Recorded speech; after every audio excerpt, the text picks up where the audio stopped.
semuanya, apa kabar? Semoga sehat-sehat ya. Balik lagi nih sama podcast IL Kelompok 3. Kali ini kita mau ngebahas tentang kearifan lokal membuat SDM maju.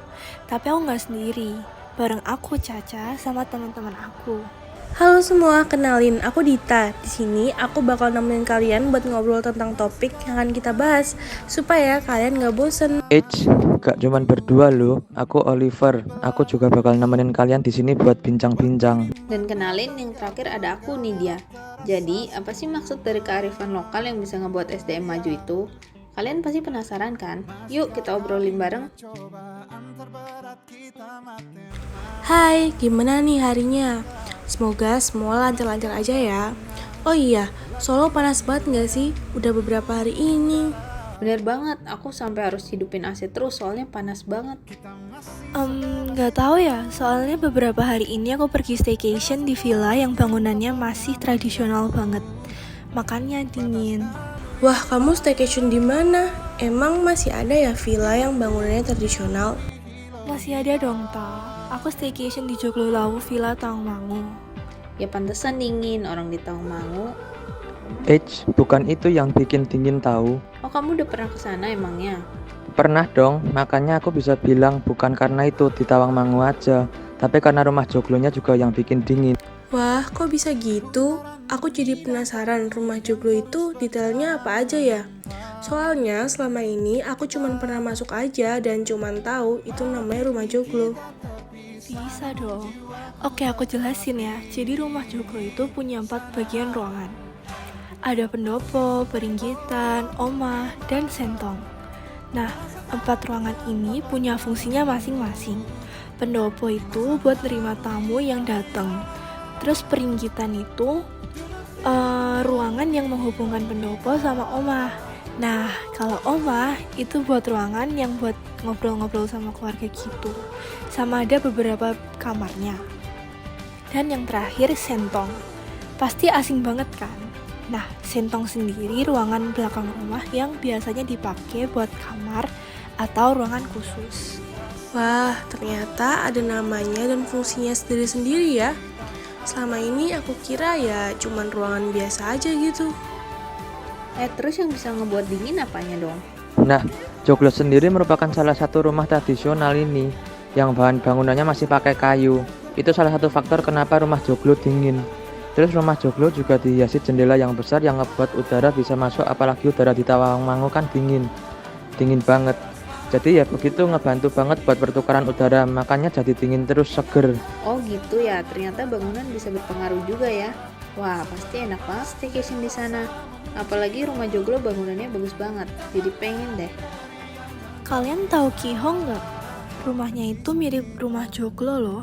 Ihong yang rumahnya dibuat peristiwa Rengas Dengklok itu ya? Iya, ruang tamunya itu sempat dipakai buat debat tentang proklamasi Indonesia antara Soekarno sama Sultan Syahrir.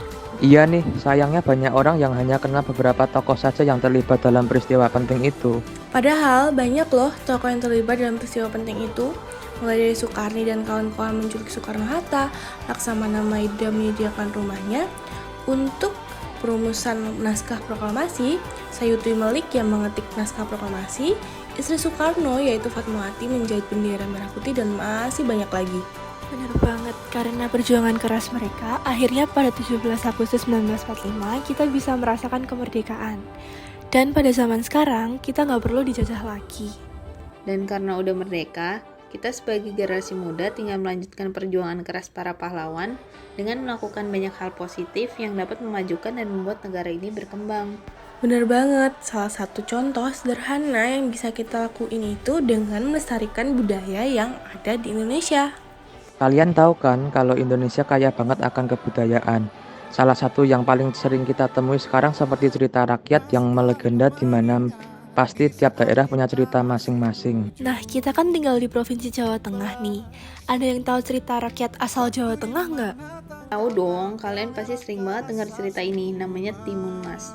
Wah, iya sering. Yang ceritanya tentang bayi yang lahir dari timun berwarna emas kan? Setelah baca atau dengar cerita itu, nilai-nilai positif apa yang kalian dapat? Dari aku, kita harus pantang menyerah. Kalau aku, meskipun tantangannya sulit, kita harus tetap optimis. Nah kan, kita bisa dapat nilai-nilai positif dari cerita rakyat. Padahal ini cerita zaman dulu loh, keren ya. Tapi kenapa ya Indonesia dulu lama sekali untuk merdeka? Padahal sumber daya manusia Indonesia ini banyak banget loh. Apalagi potensi untuk lebih cepat merdeka. Itu dia, karena banyak jadi susah diaturnya. Dan juga karena masyarakat Indonesia zaman dulu mudah sekali untuk dimanipulasi negara lain. Nah, bener banget, masyarakat Indonesia ini gampang banget dipecah belah, terus diadu domba oleh negara penjajah. Selain itu juga, karena SDM kita lemah banget pola pikirnya. Mungkin karena dulu belum banyak yang sekolah kali ya. Jadi mereka masih belum bisa mikir jauh ke depan. Beda banget sama zaman sekarang. Sekarang apa-apa udah mudah banget. Ada banyak program buat sekolah, internet gampang diakses, dan SDM juga udah lebih unggul dan maju. Seneng banget deh, sekarang SDM kita bisa jadi lebih maju. Iya ini, pendidikan itu penting banget ya, karena dari tahun ke tahun Indonesia bisa menyaingi negara-negara lain dengan di berbagai macam bidang. Kualitas SDM kita benar-benar semakin membaik. Tapi nih ya, di balik itu SDM tuh ada faktor pendorongnya. Salah satu faktor pendorongnya adalah banyak SDM yang rajin bekerja serta disiplin. Selain itu, teknologi dan pendidikan sangatlah bermanfaat untuk dalam kemampuan proses kreatif dan demi memajukan ekonomi. Wah, pendidikan itu berpengaruh banget ya, tapi sayang banget ada faktor penghambatnya. Salah satunya itu ada seks bebas. Tahu nggak itu yang ngebuat banyak orang terkena HIV dan AIDS? Bener banget, apalagi di era sekarang yang semuanya sudah serba bebas, dan kadang norma pun udah gak dipeduliin. Sayang banget ya, padahal kalau mereka bisa nahan diri dan ngelakuin hal-hal positif lainnya, pasti bakal banyak yang bisa eksplor dan bisa saja itu bikin mereka berperan dalam memajukan Indonesia. Tapi mereka masih bisa beraktivitas normal kok, tapi ya harus hati-hati banget supaya gak menular. Oh gitu, tapi harus benar-benar hati-hati ya. Dengar-dengar obat antiretroviral bisa mengatasi virus seperti HIV AIDS ya? Iya bener banget, aku denger-denger juga gitu. Soalnya baru saja ada pabrik farmasi antiretroviral yang beroperasi di Jawa Tengah. Itu PT Samparindo Retroviral kan? Nah iya itu, tapi obat antiretroviral cuma bisa untuk memperlambat penyebaran virus. Bener banget, Cak. Walaupun hanya untuk memperlambat penyebaran virus, itu sangat membantu banget bagi orang-orang yang terkena HIV dan AIDS. Berarti PT Samparindo Retroviral pabrik obat antivirus pertama di Indonesia dong ya? Bener banget, walaupun yang pertama di Indonesia tetapi juga sudah di-ACC oleh BPOM. Benar banget, Tak. PT Samparindo Retroviral sudah disetujui langsung oleh Badan Pengawas Obat dan Makanan dan Bapak Ganjar Pranowo Gubernur Jawa Tengah tahun 2020. Wah nggak nyangka banget sih, ternyata Indonesia juga bisa loh, SDM kita benar-benar semakin maju. Dan yang lebih kerennya lagi, menurut beberapa sumber, bahan yang digunakan ada dari taman yang berasal dari Indonesia. Iya, semoga kedepannya semakin banyak SDM Indonesia yang berhasil merealisasikan ide dan pernyataan mereka ya.